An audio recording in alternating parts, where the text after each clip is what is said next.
കുറച്ച് ദിവസം കൊണ്ട് തന്നെ ഡോക്ടർ ദുർഗ ഒട്ടുമിക്ക പേഷ്യൻസിൻ്റെയും പ്രിയങ്കരിയായിരുന്നു.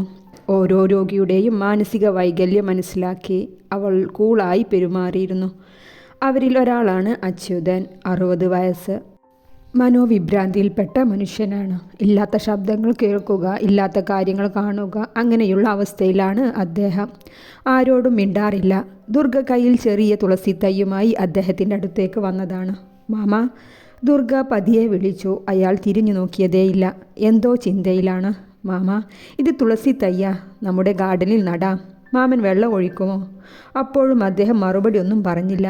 ഈ ചെടി ഒന്ന് പിടിച്ചേ, ഞാനിവിടെ ചെറിയ കുഴിയുണ്ടാക്കട്ടെ.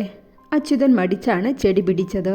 ദുർഗ ഗാർഡൻ്റെ സൈഡിൽ കുഴിയുണ്ടാക്കി. അവൾ തന്നെ ആ തൈ നടുകയും ചെയ്തു. മാമൻ എന്നും വെള്ളം ഒഴിക്കണേ, ഇല്ലെങ്കിൽ ഈ തയ്യെ ഉണങ്ങിപ്പോകും. ഒരു ബോട്ടിൽ വെള്ളം അയാളുടെ കയ്യിൽ കൊടുത്ത് ദുർഗ കാശിയുടെ റൂമിലേക്ക് നടന്നു. അവൾ അകത്തേക്ക് കയറുമ്പോൾ കാശി മയക്കത്തിലാണ്. അവൾ ശബ്ദം താഴ്ത്തി 2-3 തവണ അവനെ വിളിച്ചു. എന്താ? പെട്ടെന്നാണ് അവൻ ഉറക്കത്തിൽ ഞെട്ടി എഴുന്നേറ്റ് കൊണ്ട് അട്ടഹസിച്ചത്. പ്രതീക്ഷിക്കാത്തതായതുകൊണ്ട് ദുർഗ ഞെട്ടലോടെ ഒന്ന് ബാക്കിലേക്ക് നിന്നു. ഞാൻ ഡോക്ടർ ദുർഗ, നിങ്ങളെ നോക്കാൻ വന്നതായിരുന്നു. ഇന്ന് കുറേ നേരം ഉറങ്ങിയോ? കുഴപ്പമൊന്നുമില്ലല്ലോ. അവൾ അവനെ നോക്കി ചോദിച്ചു. ആ. കാശി 2 കൈയും കൊണ്ട് ചെവി പൊത്തിപ്പിടിച്ച് മുരളുകയാണ്. എന്താ കാശിനാഥ്, എന്താ പ്രോബ്ലം? എൻ്റെ ചെവിയിൽ ശബ്ദം ഉണ്ടാകുന്നു. ടപ് ടപ് ശബ്ദം. ഓ, അതാണോ? അത് ഇയാളുടെ ഹൃദയത്തിൽ നിന്നുള്ള ശബ്ദമല്ലേ? ഇന്ന് കാശിനാഥനെ കാണാൻ ഒരു കൂട്ടർ വരുന്നുണ്ടല്ലോ. ദുർഗ കള്ളച്ചിരിയോടെ അവനെ നോക്കിക്കൊണ്ട് പറഞ്ഞു.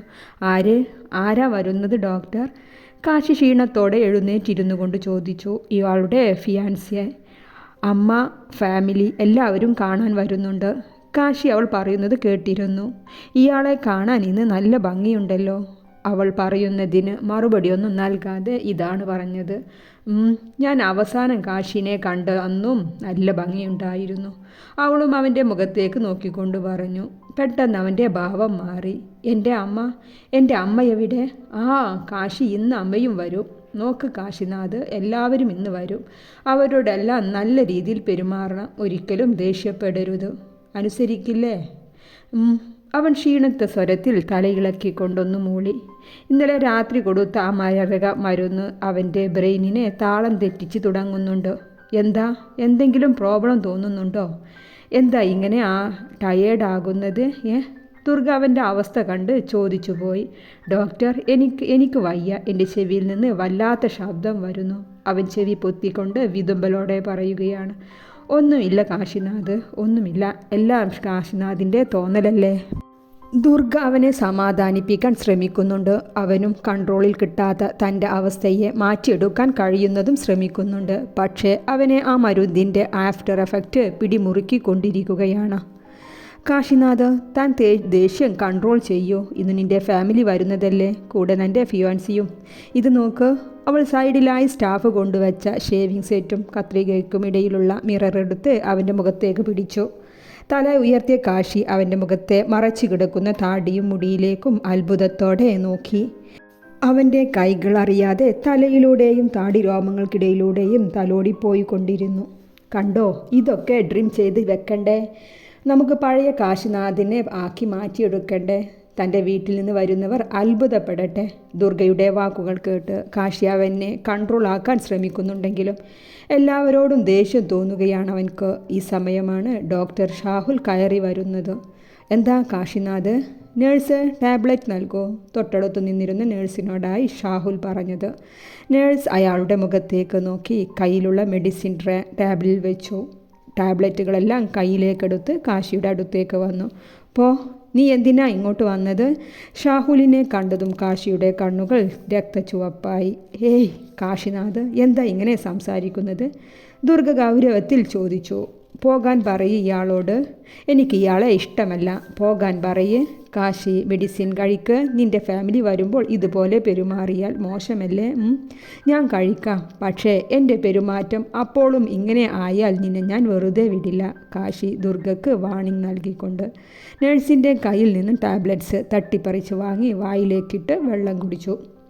ഇയാളെ ഫ്രഷാക്കി ഡ്രസ്സ് ചേഞ്ച് ചെയ്ത് കൊണ്ടുവരൂ, ദുർഗ സ്റ്റാഫിനോട് പറഞ്ഞ് ഷാഹുലിൻ്റെ പിറകെ പുറത്തേക്ക് നടന്നു.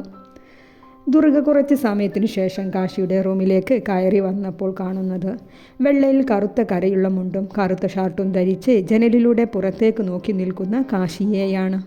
അവൾ അവൻ്റെ അടുത്തേക്ക് വന്നു നിന്നു. കാശി ഒന്ന് തിരിഞ്ഞു നോക്കി. ദുർഗയുടെ കണ്ണുകൾ അവനിൽ തന്നെ തങ്ങി നിന്നു. ആ പഴയ കാശിയുടെ അടുത്തുവരെ എത്തിയിട്ടുണ്ട് എങ്കിലും കണ്ണിലെ വിഷാദഭാവം അത് അവനിലെ ക്ഷീണിച്ച രൂപം കാണിക്കുന്നുണ്ട്. എന്താ ഡോക്ടർ ഇങ്ങനെ നോക്കുന്നത്? അത് കാശി പഴയതിലും പെർഫെക്റ്റ് ആയിട്ടുണ്ട്. അതെയോ? ഇപ്പോൾ മാറ്റമില്ലേ എനിക്ക്? ഡോക്ടർ ഒന്ന് പറയൂ, എനിക്ക് ഇഞ്ചക്ഷൻ തരരുത് എന്ന്, ടാബ്ലറ്റ് തരരുത് എന്ന്. അത് കുടിച്ചു കഴിഞ്ഞാലാണ് എനിക്ക് കൺട്രോൾ കിട്ടാത്തത്. ഒന്ന് പറയുമോ, എനിക്ക് ഭ്രാന്തില്ല എന്ന്.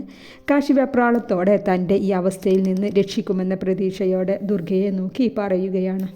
ഇത് നിൻ്റെ വിധിയാണ് കാശി, നീ വരുത്തിവെച്ച വിധി. പെട്ടെന്നാണ് കാശിയുടെ ചെവിയിൽ അവൻ എപ്പോഴും ഭയപ്പെടുന്ന ആ ശബ്ദം മുഴങ്ങിയത്. അവൻ ഇരു കൈയും ചെവിയിൽ അമർത്തി നിന്നു. എന്താ ഇങ്ങുണ്ടായത് കാശിനാഥ്? ദുർഗയും ഒന്ന് ഞെട്ടിപ്പോയി പെട്ടെന്നുള്ള അവൻ്റെ മാറ്റത്തിൽ. അവൾ അവൻ്റെ കൈകൾ പിടിച്ചു താഴ്ത്തി ബെഡിലേക്ക് ഇരുത്തി. റിലാക്സ് കാശിനാഥ്, ഒന്നുമില്ല, നിങ്ങൾക്കൊന്നുമില്ല, എല്ലാം ഒരു തോന്നലാണ്.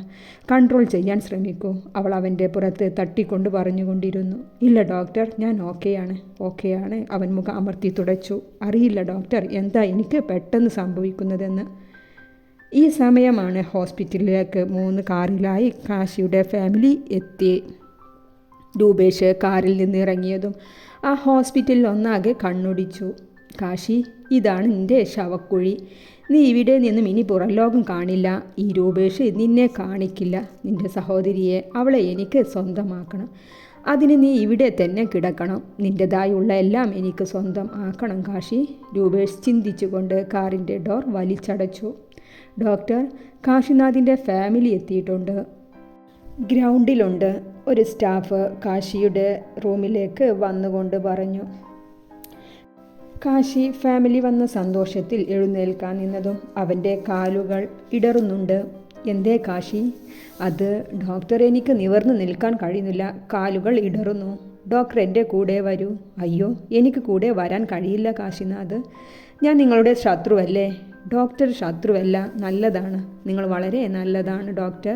കാശിയ വെപ്രാളത്തിലും പുഞ്ചിരിയോടെ പറഞ്ഞു. ദുർഗയും ഒന്ന് പുഞ്ചിരിച്ചു. എല്ലാവരും കാശിയെ കാണാനുള്ള ആകാംക്ഷയിൽ ഇരിക്കുകയാണ്. കാശി മാക്സിമം കൺട്രോൾ ചെയ്യുകയാണ് അവൻ്റെ പെരുമാറ്റം. അമ്മയെ കണ്ടതും കാശി അവരുടെ അടുത്തേക്ക് വന്നു. അവൻ്റെ മെമ്മറി അന്നത്തെ ആക്സിഡൻറ്റ് തെളിഞ്ഞു വന്നു. അമ്മ, അച്ഛൻ എങ്ങനെയുണ്ട്? കാശിയുടെ ചോദ്യം കേട്ടതും വന്നവരെല്ലാവരും മുഖത്തോട് മുഖം നോക്കുകയാണ് ചെയ്തത്. കണ്ടുനിന്ന് രൂപേഷിൻ്റെ മനസ്സിലും ആശങ്ക വന്നു തുടങ്ങി. അച്ഛൻ മരിച്ചില്ലേ മോനെ? മരിച്ചോ? അമ്മ, എൻ്റെ അച്ഛൻ മരിച്ചോ? ഞാൻ കാരണം? അയ്യോ ഇല്ല മോനെ, എല്ലാം ദൈവ നിശ്ചയമാണ് മോനെ. കാശി മുട്ടുകുത്തിയിരുന്ന് അമ്മയുടെ മടിയിൽ തലവെച്ച് പൊട്ടിക്കരയുകയാണ്. ഡോക്ടർ അല്ലേ പറഞ്ഞത്, എന്നും നൽകുന്ന ഇഞ്ചക്ഷൻ ഇന്നലെ ഓവർ ഡോസ് നൽകിയെന്ന്. എന്നിട്ട് ഇവൻക്ക് കുഴപ്പമൊന്നും കാണുന്നില്ലല്ലോ. ഇവൻ്റെ അസുഖമെല്ലാം മാറിയോ? രൂപേഷ് ആ രംഗം കണ്ട് ചിന്തിക്കുകയാണ്. നോക്ക് മോനെ, അനുമോൾ നിന്നെ കാണാൻ വന്നതല്ലേ, അവളോട് സംസാരിക്കും മോനെ. സുനന്ദ കരച്ചിലിനിടയിലും അനുപമയെ ചൂണ്ടിക്കാണിച്ചുകൊണ്ട് പറയുകയാണ്. എന്നാൽ കാശി അവളെ ശ്രദ്ധിക്കുന്നു പോലുമില്ല. അമ്മ, എനിക്ക് പകരം വീട്ടണം. ആ ആക്സിഡൻറ്റ് വേണമെന്ന് കരുതി ഉണ്ടാക്കിയതാണ്. എന്നെയും അച്ഛനെയും ഇല്ലാതാക്കാൻ എനിക്ക് കണ്ടുപിടിക്കണം അമ്മ. എൻ്റെ അച്ഛനെ കൊന്നവരെ എനിക്ക് കണ്ടുപിടിക്കണം. കാശി പല്ലുകൾ ഞെരിച്ചുകൊണ്ട് പറയുകയാണ്. രൂപേഷ് എന്തിനോ ഉള്ള തയ്യാറെടുപ്പ് പോലെ അവനെ നിരീക്ഷിക്കുന്നുണ്ട്. പോലീസിനെ വിളിക്കുക അമ്മ, എനിക്ക് സംസാരിക്കണം. ആ മോനെ, അമ്മ വിളിക്കാം. ആദ്യം നീ അനുമോളോട് സംസാരിക്കുക, നിന്നെ കാണാൻ വന്നതല്ലേ അവള്. കാശി അമ്മ ചൂണ്ടിക്കാണിച്ചിടത്തേക്ക് നോക്കി. തന്നെ നോക്കിയിരിക്കുന്ന അനുപമയെ കണ്ടതും അവൻ ഇരുന്ന ഇടത്ത് നിന്ന് എഴുന്നേൽക്കാൻ നിന്ന സമയം. ആ കാശി, വല്യമ്മ പറയുന്നത് ശരിയാണ്. നിന്റെ കല്യാണ പെണ്ണല്ലേ അനു, അവളോട് സംസാരിക്കോ. പഴയതൊക്കെ മറന്നു കളയു നീ. സൈഡിൽ നിന്ന് രൂപേഷിൻ്റെ ശബ്ദം ഉയർന്നതും കാശിയുടെ ശ്രദ്ധ ആ വഴിക്കായി. അവൻ്റെ ഞരമ്പുകൾ തെളിഞ്ഞു വന്നു. എങ്ങനെ ഞാൻ പഴയത് മറക്കും? ആ ലോറിയിലെ ഡ്രൈവറുടെ മുഖം ഞാൻ ഒരിക്കലും മറക്കില്ല രൂപേഷ്. കാശിയുടെ ഭാവമാറ്റം കണ്ട് അനുപമയുടെ കൈകൾ അവളുടെ അമ്മയുടെ കൈകളിൽ മുറുകി. വല്യമ്മ, കാശിയുടെ മനോനില പഴയതുപോലെ ആയെന്ന് തോന്നുന്നു. രൂപേഷ് മുഖത്ത് നിഷ്കളങ്കത വരുത്തിക്കൊണ്ട് പറയുകയാണ്. കാശിയുടെ മനസ്സിലൂടെ കാർത്തുവിനെ രൂപേഷ് വീഡിയോ എടുക്കുന്ന ആ ചിത്രം തെളിഞ്ഞു നിന്നു. അവന് എങ്ങനെ ധൈര്യം വന്നു ഈ കാശിനാഥിൻ്റെ പെങ്ങളോട് അങ്ങനെ ചെയ്യാൻ? കാശി തലയും താഴ്ത്തി പറഞ്ഞുകൊണ്ടിരിക്കുകയാണ്. ഞാൻ പഴയത് മറക്കണോ? നീ അല്ലേ എൻ്റെ കാർത്തു?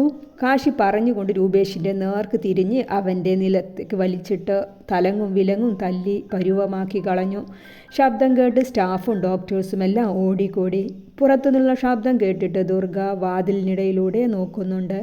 വെള്ളിയാർനില വീട്ടുകാരുടെ മുന്നിലേക്ക് വരാതിരിക്കാൻ അവൾ മാറി നിന്നതായിരുന്നു. കാശി വെപ്രാളത്തിനിടയിൽ അടുത്തേക്ക് വന്ന അനുപമയുടെ കഴുത്തിലും പിടുത്തമിട്ടു. 4 എണ്ണം കിട്ടിയാലെന്താ? കാശിനാഥ് വീണ്ടും ഭ്രാന്തൻ ആയ സന്തോഷമായിരുന്നു രൂപേഷിന്.